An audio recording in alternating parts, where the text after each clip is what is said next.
स्वामी विवेकानंद कर्म रहस्य के बारे में कहते हैं कि दूसरे की शारीरिक आवश्यकताओं की पूर्ति करके उनकी सहायता करना महान कर्म अवश्य है, परंतु अभाव की मात्रा जितनी अधिक रहती है तथा सहायता या उपकार जितनी अधिक दूर तक अपना सिर कर सकता है, उसी मात्रा में वह उपकार भी उच्चतर होता है।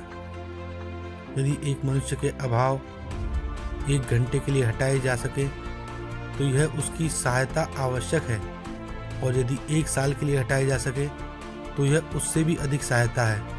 पर यदि उसके अभाव सदा के लिए दूर कर दिए जाएं तो सचमुच वह उसके लिए सबसे अधिक सहायता होगी। केवल आध्यात्मिक ज्ञान ही ऐसा है जो हमारे दुखों को सदा सदा के लिए नष्ट कर दे सकता है। अन्य किसी प्रकार के ज्ञान से तो हमारी आवश्यकताओं की पूर्ति केवल अल्प समय के लिए ही होती है। केवल आत्मविषय ज्ञान द्वारा ही हमारी अभाववृत्ति तक का सदा के लिए अंत हो सकता है। अतः किसी मनुष्य की आध्यात्मिक सहायता करना ही उसकी सबसे बड़ी सहायता करना है, और जो मनुष्य को परमार्थिक ज्ञान दे सकता है वही मानव सबका सबसे बड़ा हितैषी है। हम देखते हैं कि जिन व्यक्तियों ने मनुष्य की आध्यात्मिक सहायता की है वे ही वास्तव में महान शक्तिशाली थे। कारण यह है कि आध्यात्मिकता ही हमारे जीवन के समस्त कृत्यों का सच्चा आधार है। आध्यात्मिक शक्तिशाली पुरुष चाहे तो किसी भी विषय में क्षमता संपन्न हो सकता है, और जब तक मनुष्य में आध्यात्मिक बल नहीं आता तब तक उसकी भौतिक आवश्यकताएं भी तो भली भांति तृप्त नहीं हो सकती। आध्यात्मिक सहायता से नीचे है बौद्धिक विकास में सहायता करना, पर साथ ही यह ज्ञान दान भोजन तथा वस्त्र के दान से कहीं श्रेष्ठ है। इतना ही नहीं वरन प्राणदान से भी उच्च है, क्योंकि ज्ञान ही मनुष्य का प्रकृत जीवन है, अज्ञान ही मृत्यु है और ज्ञान जीवन। यदि मनुष्य अंधकार में और अज्ञान तथा कलेश में बीतता है तो वास्तव में ऐसे जीवन का मूल्य कुछ भी नहीं है। ज्ञान दान से नीचे है शारीरिक सहायता का दान। अतएव हमारे सम्मुख जब दूसरों की सहायता का प्रश्न उपस्थित हो तो हमें इस भूल धारणा से सदा बचे रहने का प्रयत्न करना चाहिए कि शारीरिक सहायता ही एकमात्र सहायता है। वास्तव में शारीरिक सहायता तो सब सहायताओं में केवल अंतिम ही नहीं वरन सबसे निम्नतम श्रेणी की भी है, क्योंकि इसके द्वारा चिर तृप्ति नहीं हो सकती। भूखे रहने से जो कष्ट होता है उसका परिहार भोजन कर लेने से ही हो जाता है, परंतु वह भूख पुनः लौट आती है। हमारे क्लेशों का अंत तो केवल तभी तक हो सकता है जब हम तृप्त होकर सब प्रकार के अभावों से परे हो जाएं। तब क्षुधा हमें पीड़ित नहीं कर सकती और न कोई क्लेश अथवा दुख ही हमें विचलित कर सकता है।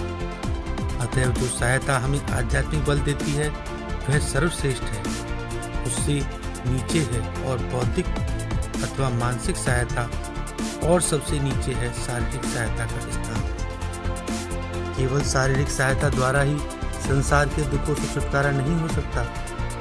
जब तक मनुष्य का स्वभाव ही परिवर्तित नहीं हो जाता तब तक के ये शारीरिक आवश्यकताएं सदा बनी ही रहेंगी और फलस्वरूप क्लेशों का सदैव अनुभव भी होता रहेगा। कितनी भी शारीरिक सहायता उनका पूर्ण उपचार नहीं कर सकती। इस दुख समस्या का केवल एक ही मीमांसा है, और वह है समस्त मानव जाति को पवित्र कर देना।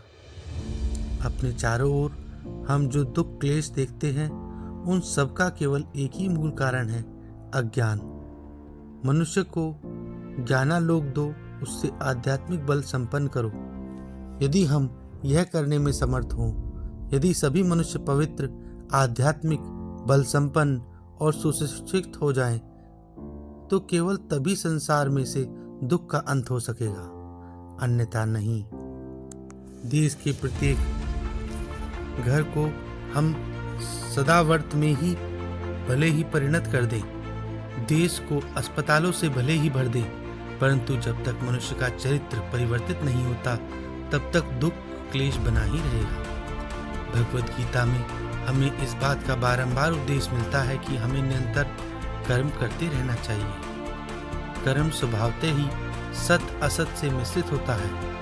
हम ऐसा कोई भी कर्म नहीं कर सकते जिससे कहीं कुछ भला न हो, और ऐसा भी कोई कर्म नहीं है जिससे कहीं न कहीं कुछ हानि न हो। प्रत्येक कर्म अनिवार्य रूप से गुण दोष से मिश्रित रहता है, परंतु फिर भी शास्त्र हमें सतत कर्म करते रहने का ही आदेश देते हैं। सत और असत दोनों का अपना अलग अलग फल होता है। सत कर्मों का फल सत होगा और असत कर्मों का फल असत, परंतु सत और असत दोनों ही आत्मा के लिए बंधन स्वरूप है। इस संदर्भ में गीता का